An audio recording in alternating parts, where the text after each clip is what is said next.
Drinking with Authors may contain adult content. Listener discretion is advised.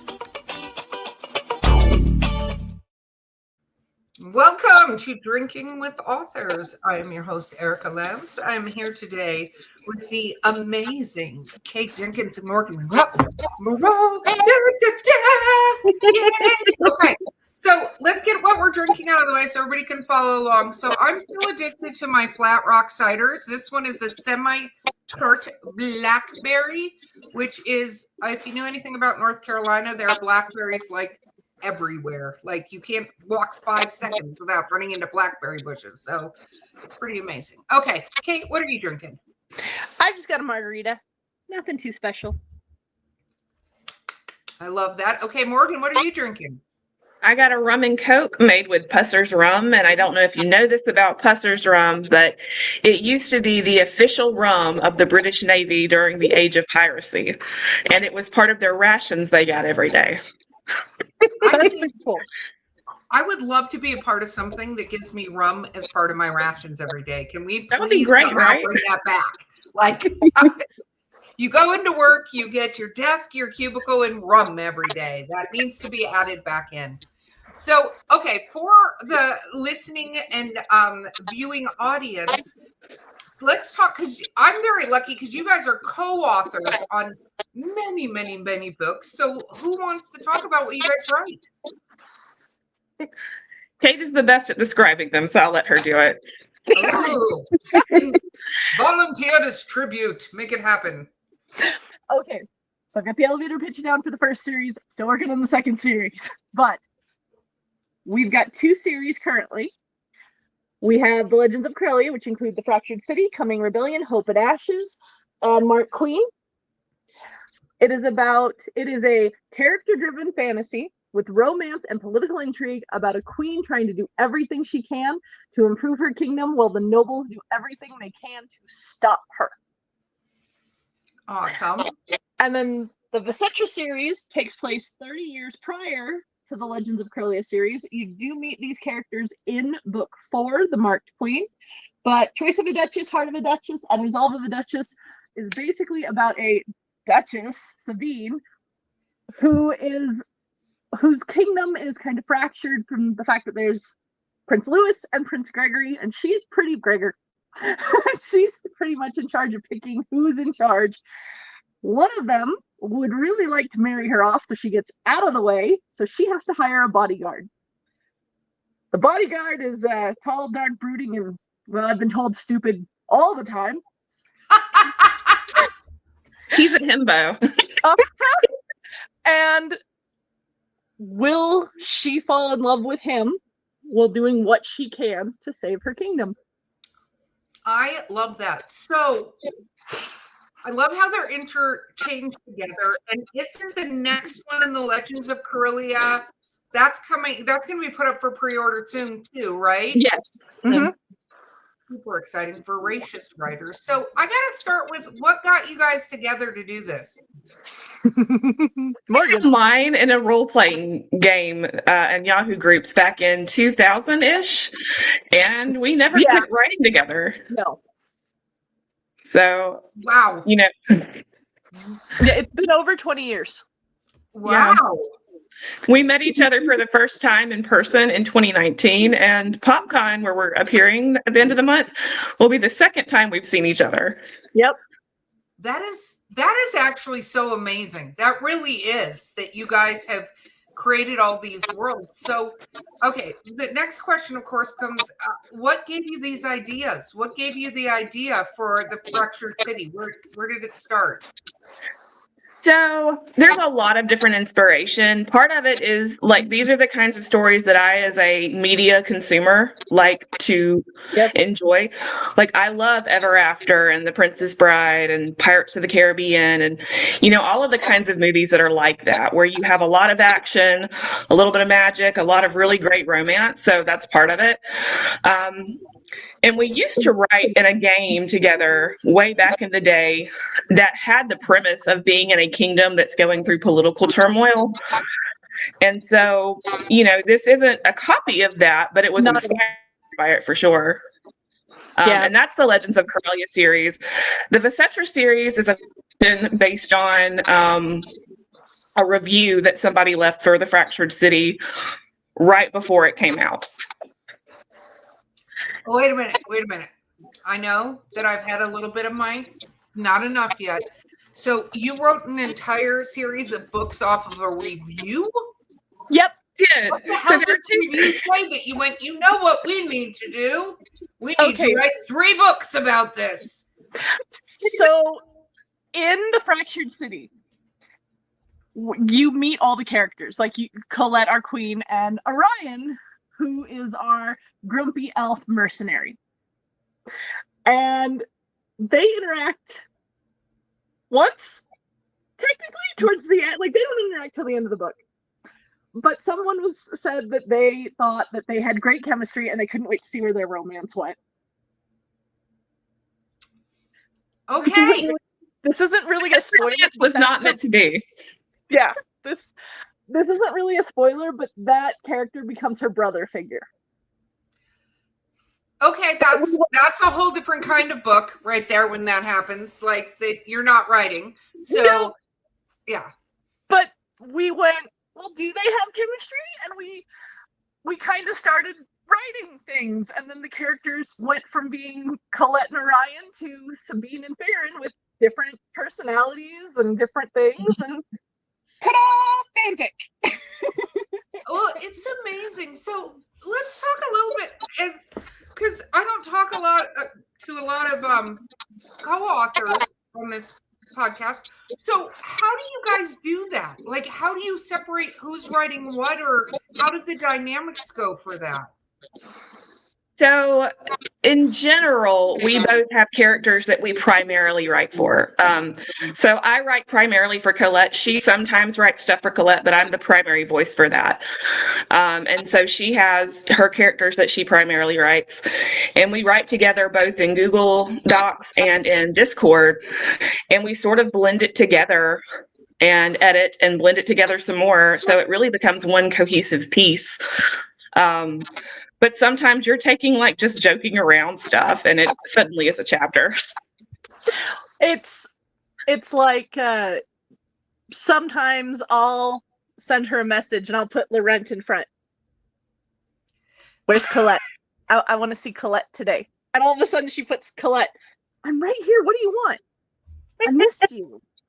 I wanted to spend some time with you. I'm busy right now, but I wanted to see you. And then all of a sudden we add things around it and descriptions, but the chapters can literally be something like Colette turned and looked at Laurent. This is all Morgan. Colette turned and looked at Laurent. What are you doing, you idiot? And Laurent turned, and then I just go, and Laurent goes, I'm having a good time today. And then she adds to it, and I add to it, and she adds to it, and I add to it. And then Morgan blends all of it. Morgan blends all of it. Oh, I see. So Morgan is the sort of the dough massager of this to make the loaf pop up properly. Morgan is very well aware that I will just ramble. And sometimes not that much dialogue or description is needed.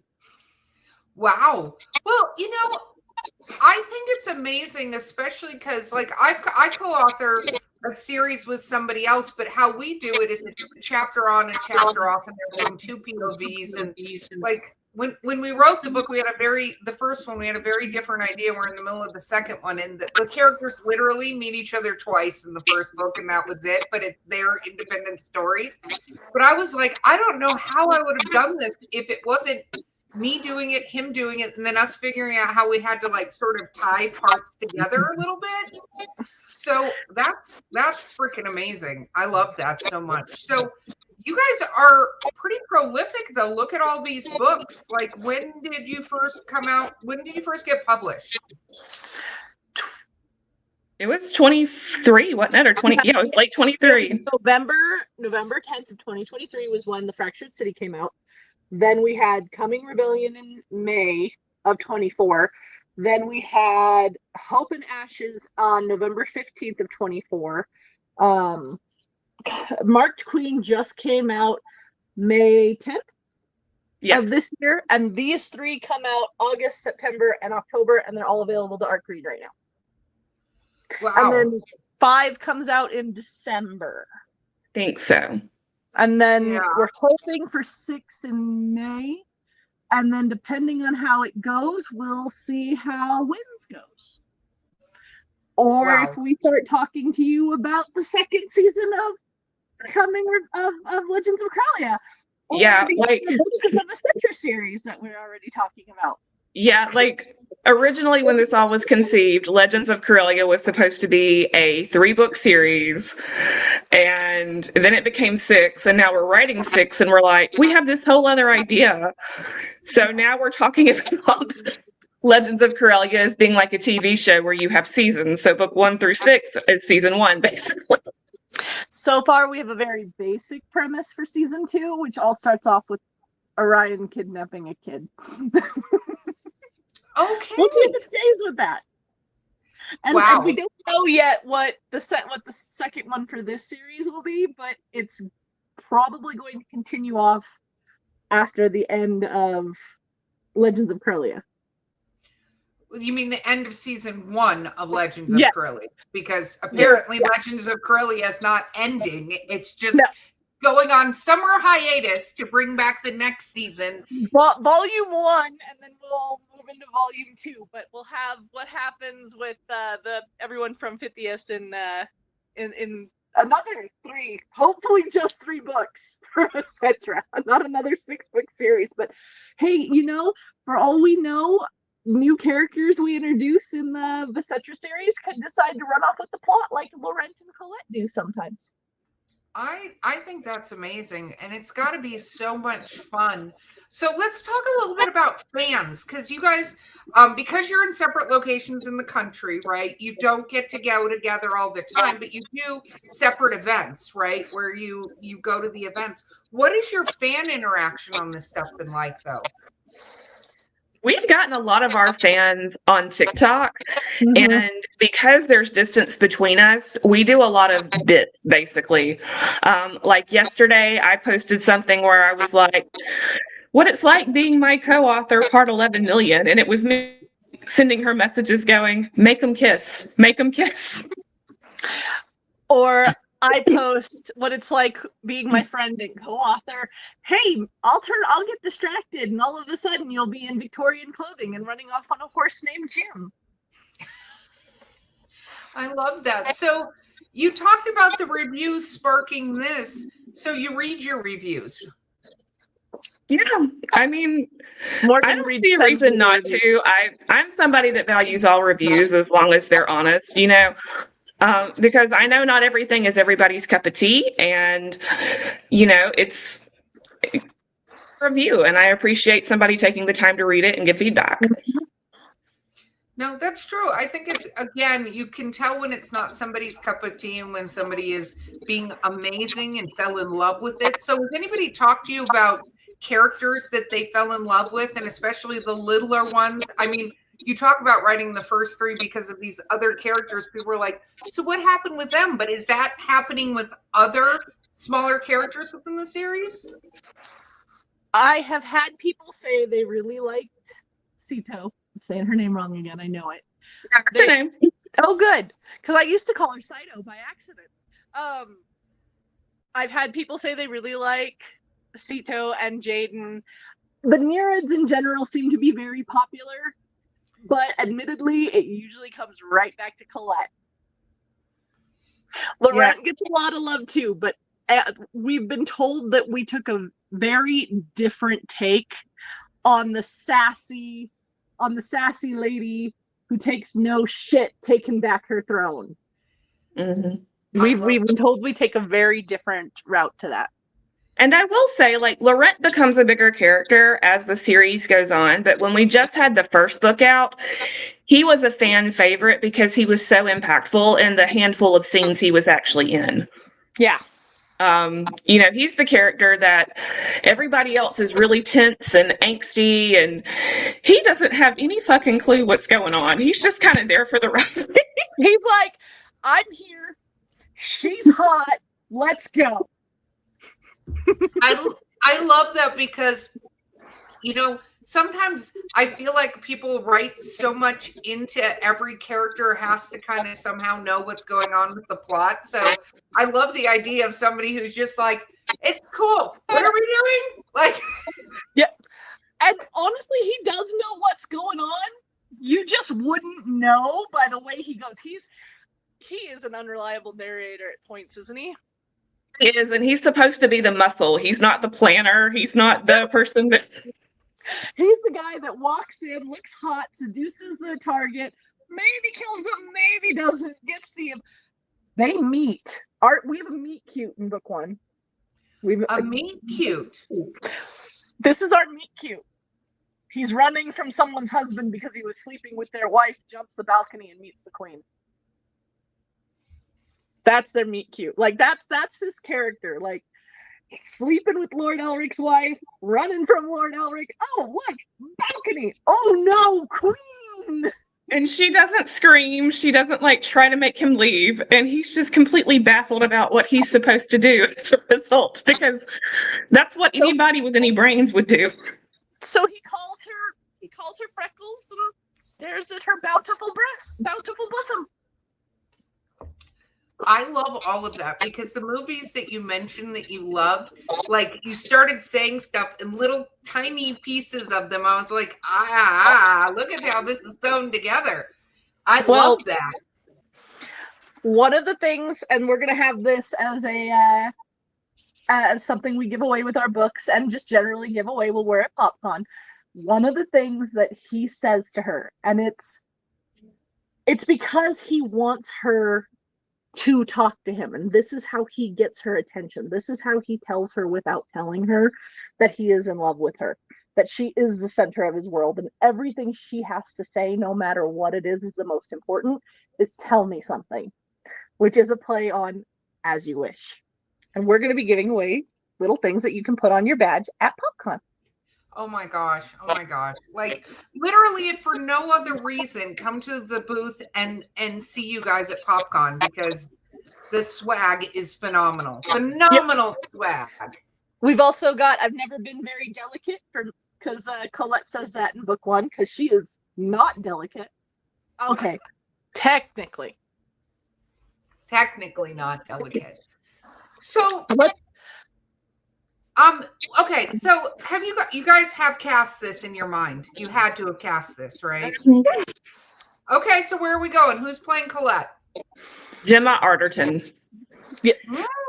From Prince of Persia. Oh, anything, but generally from the Prince of Persia movie. The way I picture Colette is Gemma Arterton in the Hansel and Gretel Witch Hunters movie. Yeah. Yep. I do enjoy that. Laurent would be Reggie Jean Page from Bridgerton because that man, the way he smiles. It's him. Yes. It's him. Yes. I will take that every day of the week. Yes, please. Okay. Orion is interesting because originally when I first started picturing him and writing for him, it was Heath Ledger, specifically from Knight's Tale. But he's too grumpy for that. So have you watched A Ballad of Snakes and Songbirds? Yes, of course. The actor who plays Snow with the longer curly hair. Oh, yeah. Oh, my gosh. See, A Knight's Tale is one of my favorite. Like, I have watched that movie. I don't even want to discuss how many times. Much like Ever After, much like all these movies you're mentioning, I was like, and you made me think of the Three Musketeers with Charlie Sheen and I love it. Yeah. Yes, there's some inspiration that I've taken from that as well for these characters. Yes. It's what I thought of, and I'm like, I love these movies. Like, I could just watch those movies all in a row. Yes. I love them so much. So you guys also genuinely seem like you're just having a ridiculously fun time writing. Does it ever get like you want to pull hair out and stuff? Oh, I'm sure I've caused Morgan to want to pull her hair out, especially when I hit, if not a writing block, a depression, and then just I'm not the best at doing anything. But more than that, we had to restart book 6 because Laurent would not get his shit together for me and was being so freaking flippant, and he cannot be flippant for book 6. But it was like, hi, I'm here, let's go. And I'm like, no. So, okay, you guys are very much authors who are driven by the characters talking to you and creating for you. What is that like? Because I know a lot of authors that do it, or they do their plot outline, they know where they're going, versus ones that are like, and we're going this way. How do you keep the guardrails on these characters for where you want to go? Or do you? So we normally, and I say normally because you see how the Cetera happened, like stuff was just happening, and then there was a 13,000 word chapter of nothing but BDSM. So, you know, like you do. Like you do. But in general, with Legends of Coralia, we've had plot beats that we wanted to hit with every book, and sometimes, because we are mostly pantsers, we have gotten like to 50,000 words and gone, there's no way. Like, there's no way we're getting there in this book. And then, so we have to figure out, okay, what is the ending point? And then there have been others where we've gotten all the points we wanted to within like 25,000 words. And it's like, what's the rest of this book about? I love this. I love just sitting there imagining like, cool. So we're only a third of the way into this, and we need to come up with something. So characters, come on, what's happening next? What's going? Hope and Ashes is a good example of this. Colette reaches her breaking point because of things that happen in book 2. Well, 1, 2, and 3, but something happens in 3 that is her breaking point. And Laurent looked at this and went, no, we're about to make this book a lot longer because I'm doing something to fix this. So we went on a 20,000 word vacation in the middle of the plot. Because he decided he was fixing the problem, period. And I could not get him to get back on track until we did that. Thankfully, Morgan just kind of goes with it. Like, I wrote the ending, or at least an idea of the ending for book 4. Well, we were writing, book 1, book 2? And Morgan's like crying, going, what have you done? I was like, I don't know. I was listening to this version of Carry On My Wayward Son, and all of a sudden this happened. I love that Supernatural reference. I think that's awesome. So let me ask you guys this question.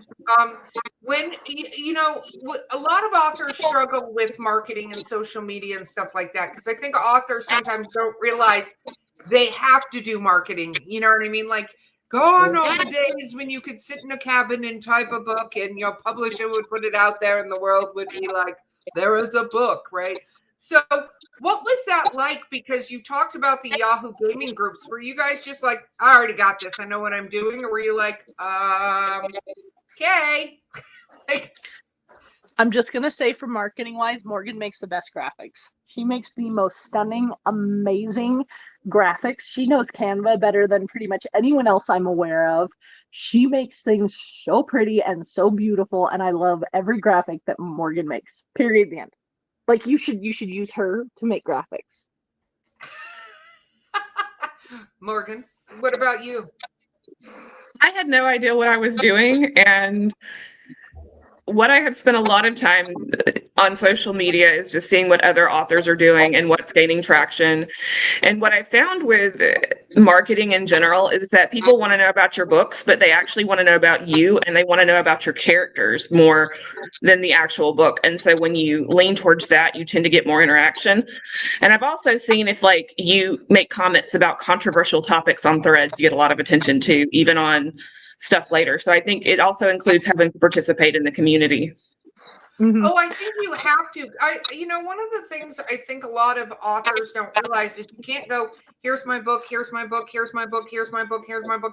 Because that's not, people want to doom scroll and see weird interactions between the co-authors and what's happening. That's interesting. And then they go, oh, they write. I want to get their book. Not, oh, look at this, because it's not like a Barnes and Noble. It's doom scrolling on TikTok. Like, what's going to grab the attention of people?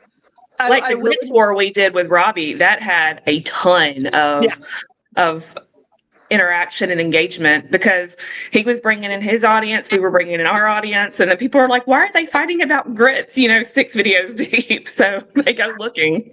And honestly, some of my more popular videos are the ones where I get on and I'm all dramatic and go, Morgan doesn't love Laurent anymore. She doesn't love our main male character. What did he do wrong? And sometimes she answers and she's just like, Katie, really? And those take off. I believe it because people love the tea as well. They want to know what's happening all the time. We had someone on one of her videos ask when the divorce was happening. Yes. Remember that? We had a bit happening. We had a bit where we said, like, okay, if we get divorced, who's taking custody of Robbie Lewis, because somebody needs to watch him. That is an accurate statement, though, right there. That is a 100% accurate statement. Somebody does need to be the babysitter of that human. So, okay, let's talk a little bit about what do fans ask you? What are some weird things that they've asked you that you weren't kind of prepared to have them bring up? Oh, gosh. Kate, Go ahead. This question was technically from Morgan, and she never answered it. But it was in her mind, how is Farron daddy? In her mind, how is Farron daddy? He's not. He's no. But that's one of the weirdest questions. Or Taylor did ask what Sabine's favorite position was. Oh my God. Another person asked if Colette was actually okay with public with being an exhibitionist because of how her and Laurent are. I've had some of those questions pop up. I ask you a lot of dirty questions they don't ask me. Well, it's mainly Kayla. Okay, so we now know that if you have dirty questions about either of these series, you got to reach out to Kate. Kate is ready for them. She's excited for them. Definitely. Okay, so what about? It's mainly our beta reader. I love it. So let's talk a little bit about the direction, like, so you guys have all this stuff coming next, right? Do you have other things that pop into your head? Like, oh, look at. So we have two things that we're looking on to working on in the future. Well, three technically, because we're currently in the middle of writing a season script for the Fractured City. But that sort of happens in between everything else. We have a contemporary series where characters are interconnected, so from book to book to book, but they're not necessarily all in every single book. And the main plots of those books are separate, which tends to be what you see in a lot of series by contemporary authors. So, the other is our pirate story, and originally we conceived it as being based on like real history. We were going to put it somewhere in Jamaica. But the more we talked about it, the more we realized that we didn't like the constraints of actual places on Earth and actual historical things that are happening. Because, Jamaica basically gets destroyed at one point in the 1600s. So that limits where you can. So anyway, we were like, what do we want to do with it? And we're talking about putting it in the Legends of Coralia universe, but in a different part of the world and completely unconnected to anything in Legends or in etc. Wow. That, it's interesting because a lot of authors do that. What do they call it? Alternate history and stuff like that. But I think this is the first time I've ever heard. Yeah. So that was too constraining. So it's going in our world so that we can do all the stuff we want to with it. But not surprised at all by that. We're talking about what characters we're going to keep because we've got a decent amount already written. So now we're looking at it. What characters are we going to keep? How are we going to change it? What are we going to do? And then who are we going to rename? Because French. This is very much French. And how can we keep it in the constraints of the world we've already made? But we can also use mermaids. Oh yeah, that's true. That's true. I hope when I go like this, I'm pointing to Morgan, because on my screen, that's where she's at. No, I'm over. I'm in the left hand or the right hand corner on my side. So No, it depends on the person. So you're just randomly pointing. It goes with the margarita, though. I'm on board with it. Like you're like, and somewhere over here is my partner that Morgan's somewhere around here. Yeah. So Kate brought this up, so I'm going to dog on her just a little bit. When we were naming people in Legends of Coralia, like we have the map, and I was like, okay, the people that live in this region, they're going to have names that are derivative of French. And these people over here are going to have English derivative names. And like these mermaids that live here, they're going to have Greek names. And so Katie's like, I'm naming this one Jaden. I didn't even think about it. I really didn't. But Jaden is just Jaden. He is. So you have the mer people who are Ceto and Afros and Thalmus, and she's like, I'm naming this one Jaden. And I was like, you go for it. Yep. I think at the time when we created Jaden, we hadn't agreed on. No, we had agreed on Greek, and I just wasn't thinking about it. I'll be honest. I just came up with. I'm horrible at naming things. Am I not horrible at naming things? Every time she names something, I have to say, what video game did you get that from? Or movie. So, another author I know has an overuse of J names. Like, I remember reading a first draft of a manuscript, and I'm not even kidding. Pretty much every character had a J name. And I was like, I got partway in and I was like, I don't even understand what's happening because I don't even know who to follow anymore. Like, I have no idea who you're talking about, you know? We have a terrible tendency. It's crazy. We have a terrible tendency. Laurent and Colette. Think about how similar those sound. Oliver, Olivia, Jesse, Jamie. Those are a couple names. Wow. We did not do it on purpose. Jesse and Jamie were never really supposed to get together, and I'm fairly sure Olivia's entire plan was to push Oliver off a building. I will say Olivia and Oliver are okay because we call her Liv instead of Olivia. Yes. But I do think her original plan, and this is our contemporary book, I do think Olivia's original plan for Oliver was to push him off a building when the first words he said to her at the original meetup, which was a Halloween party, was "Hello, nurse." Oh, so he's one of those. I see. We changed it. Let's put it this way: the Oliver and Olivia story, when we get to that, he's a billionaire. We wrote one of those, but a very different take on that entire trope. Think Tony Stark in Ryan Gosling's body. Well, hello. Yes. Ryan Gosling from The Notebook or the Barbie movie? Yes. I just need to understand what I'm dealing with. Or that, Okay, that other one. So take your pick. Hold on. He looks like Ryan Gosling from The Notebook. He acts like Ken.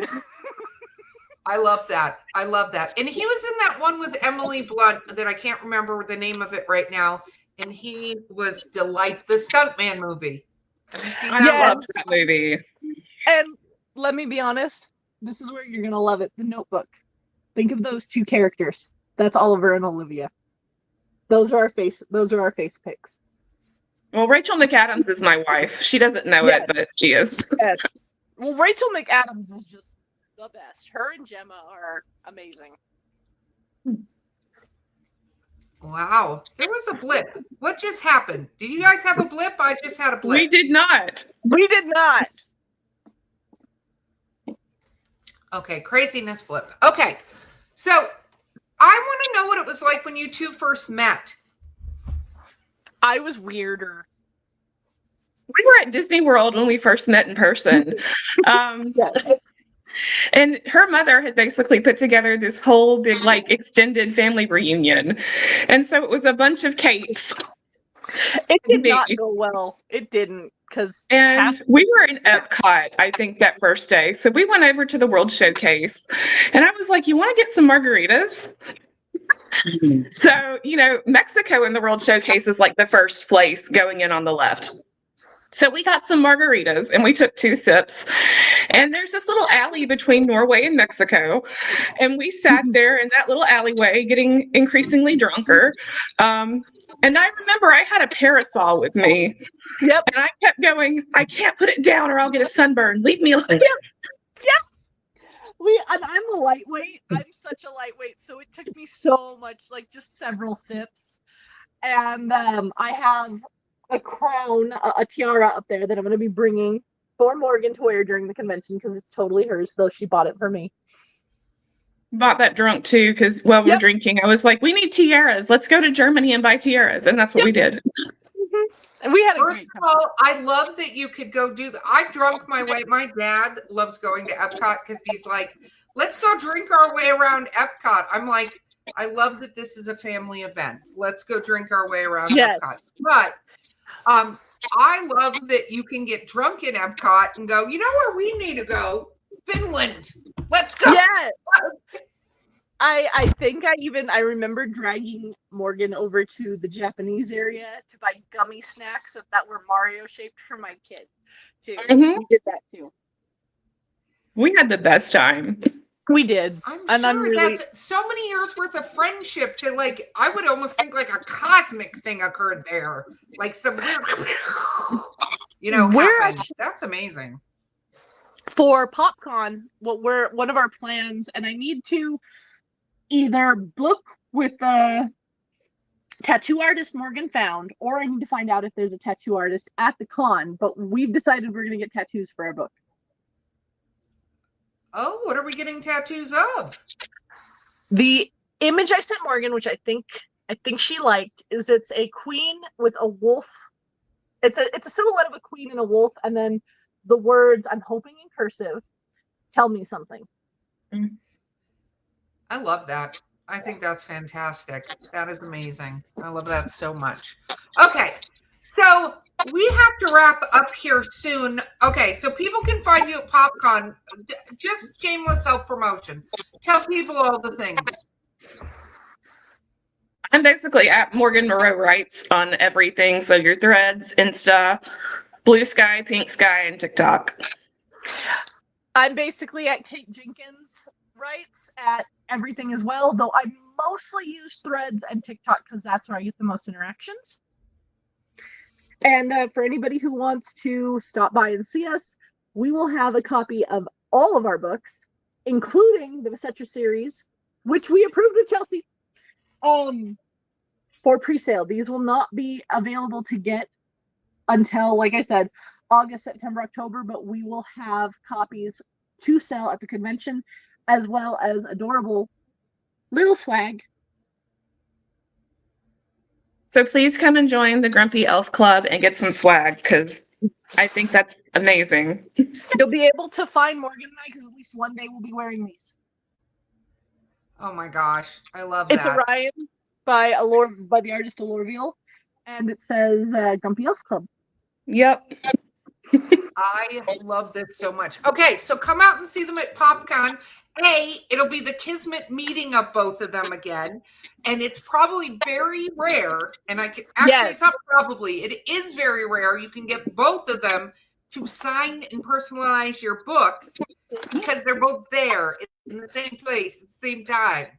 In order for us to usually sign books, I will grab them, or she will grab them from one of the websites, get them to herself, sign them, and then ship them to me so I can sign them, and then we send them to the person who does it. So this will be the first time we get to actually be together, sign books, do that. I have a feeling we're going to sign all of our books and then split who takes them home so that we at least have some signed copies. But yeah, and Morgan's already got a video planned where she's going to walk up to the other authors and be like, are you Kate Jenkins? Are you Kate Jenkins? Are you Kate Jenkins? So this is a Kismet meeting. So I want to thank you guys so much for being on the podcast with me. Really appreciate it. In the show notes is also how to follow them if you were drinking along with us and go, I don't remember how to follow them, in the show notes. Absolutely check them out on social media. They're thoroughly amazing, thoroughly fun, and absolutely adorable, and amazing, amazing stories. So, guys, don't forget to like, share, subscribe, all of those things. This has been Drinking with Authors. We'll see these two beautiful, amazing people at PopCon, and we will see you guys next time. Thank you for listening to Drinking with Authors. Join us next time for another fun conversation with an author over drinks.